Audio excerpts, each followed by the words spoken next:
Hey everybody and welcome back. My name's Melissa and this year I'm sharing 365 tips for frugal living.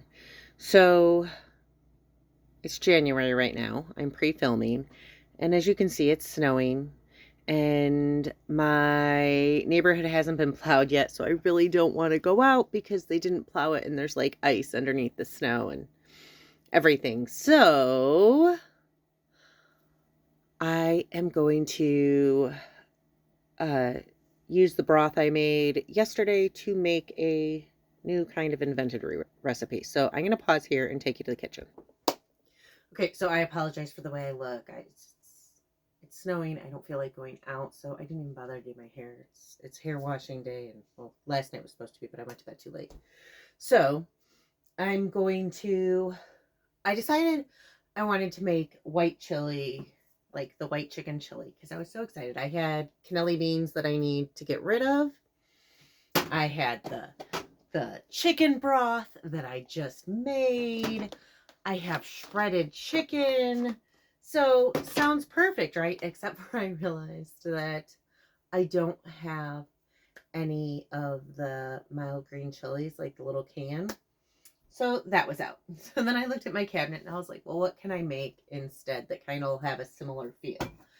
So the closest thing I found was the diced, petite diced tomatoes with chili. So it's obviously not going to be white. It's going to have the red in there. It's probably going to be pink. I'm curious. It may look super gross, but I really think it'll taste okay. However, if you have a kid who likes pink food, it may end up going over well. But since my kid doesn't eat white chili and this is for me, it doesn't matter.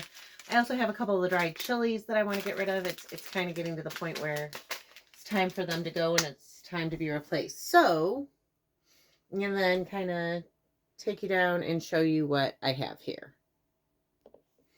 Okay, so like I said, I'm feeling really lazy. So I'm going to go ahead and just cook it in my little crock pot. I don't have a big crock pot at all. I don't really use a crock pot a lot, so a little one is more than enough. So I'm going to start out with the chicken broth. It's kind of thicker than I'd like, but it is what it is. So I'm going to go ahead and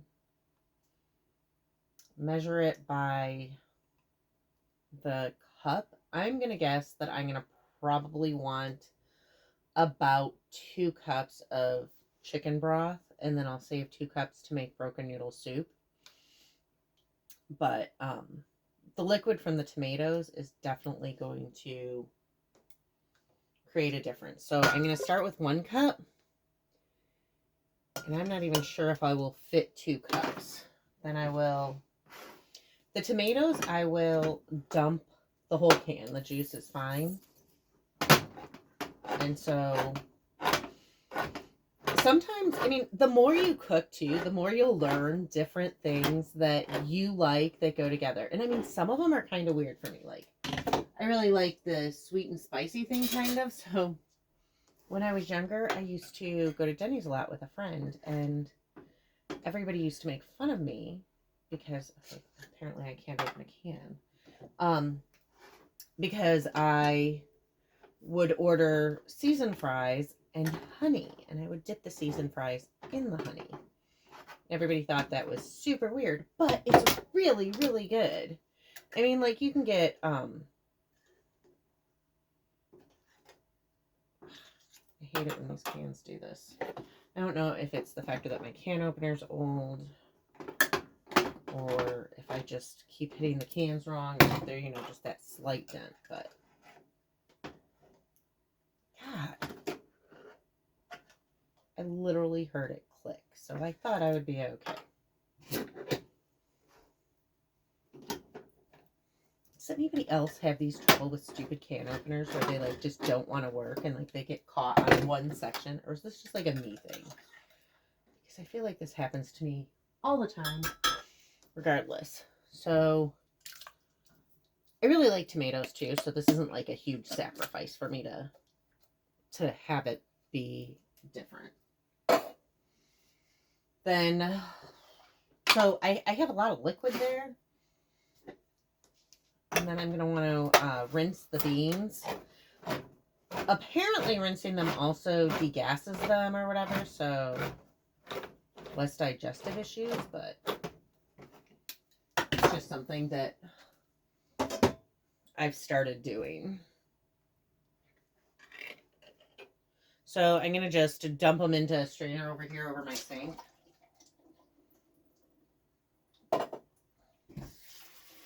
And then rinse them.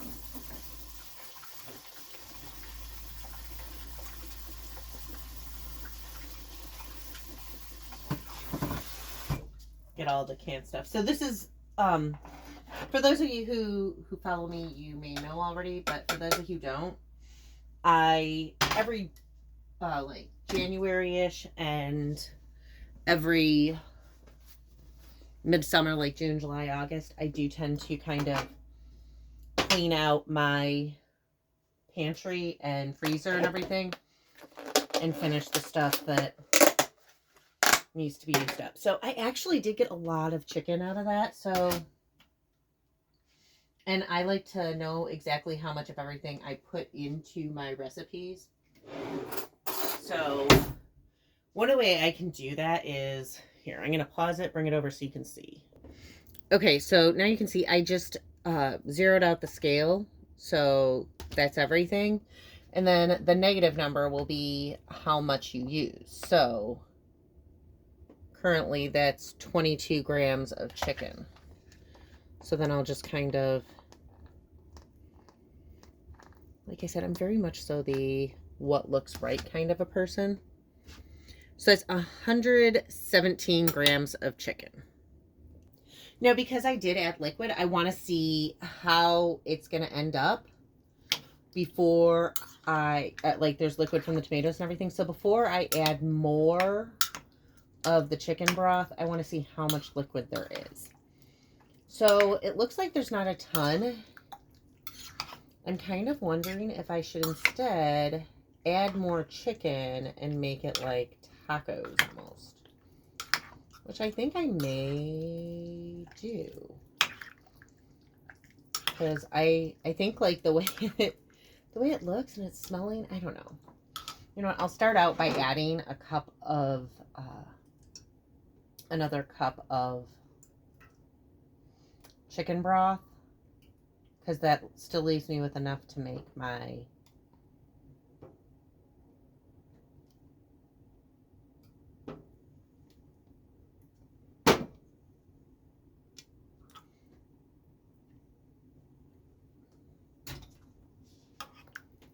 so then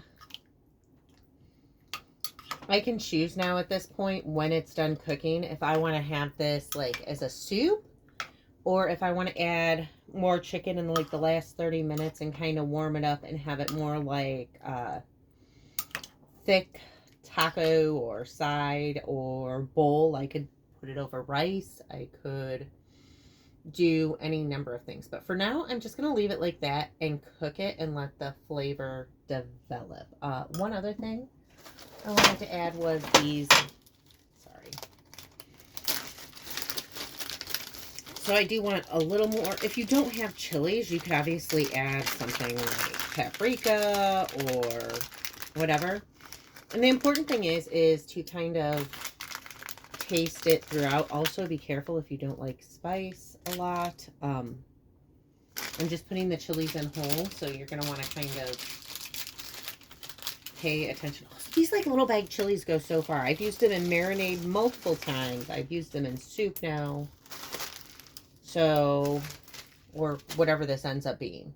But sometimes it's just a matter of looking at what you have in your cabinets. And this sounds probably absolutely ridiculous, but I look at what I have in my cabinets and I kind of figure what I can combine, like what flavors go well together. And you may absolutely hate tomatoes and chicken. I do not. I am actually thinking I have rice left over. So I'm going to cook that on high for an hour. And then, just because I don't have the patience for it to get warm, and then I will switch it to low. So I'm going to pause here. And then probably going to end up cutting to the thing when it's done and having to to add these. But anyways, yeah, I'll just pause there. Okay, so it's been on high for an hour, and it's still, I'm not a big crock pot person, so this is kind of like a weird thing to me. I had 3 chilies in there, and I feel like it's still, like the food is still cold, but I feel like it's kind of starting to get spicy. So I don't know if you know this, but heat like spice tends to develop in a dish. That's why you never want to put too much like chili powder in your chili first. And I'm not a big spice person. So I'm going to go ahead and remove the dried chilies for now. And then also now that it's kind of developed, I'm seeing that, you know, there's a lot of, like thicker chunks or whatever, like the chicken and the tomatoes and the beans, but it is also still brothy. So I'll go ahead and let it finish and kind of decide, but I'm thinking it is going to be more of a soup. But if I wanted to have some soup and brothy, I could, and then I could also have some where I have it a little thicker and put it on rice, or I could put rice in the soup. I have options. So I'm going to go ahead and throw those chilies away, put that on, and then I'm just going to let this cook on high for another 3 to 4 hours, and then it'll be done. So I definitely do like the flavor. You can kind of taste the tomatoes in it. You can kind of taste sorry, that's like really close. You can kind of taste the tomatoes. You can kind of, you can taste the chicken. I feel like it came together nicely, and I'll definitely let you know how it ends up overall. But for now, I do like it. Just in case this cuts off, I'm going to do the whole like, yes, my name's Melissa, and I am sharing 365 tips for frugal living. Today's tip is to use what you have, I guess, to create a new recipe would be a good tip. I mean, it's kind of one of the things I do. So you saw me make the chicken broth out of scraps, which saved money. I used the chicken that I would have thrown away, some water, some seasoning, like a penny's worth of seasoning maybe, and then half an onion and half a carrot, so like 30 to 40 cents maybe, and made the broth. And now I have, like, in addition to that, I have like the 3 chilies and the can of tomatoes and the can of beans, and that's going to be at least 3 to 4 meals. So you know, you can be creative. So once you start cooking more at home and start knowing what flavors you like, and you might be surprised. Like, if you'd asked me 3 years ago, I would have told you I hated ranch. I absolutely hated it. Now I really love it.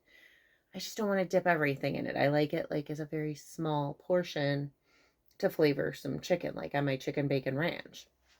So the more you cook, the more you're going to also learn what you like, and you're going to be able to make those like unique combinations and different flavors, and figure out and personalize it to you. And that's one of the things I actually love about cooking. It's not just about saving money. I also am personalizing it to me and my likes. So today's frugal tip for living is to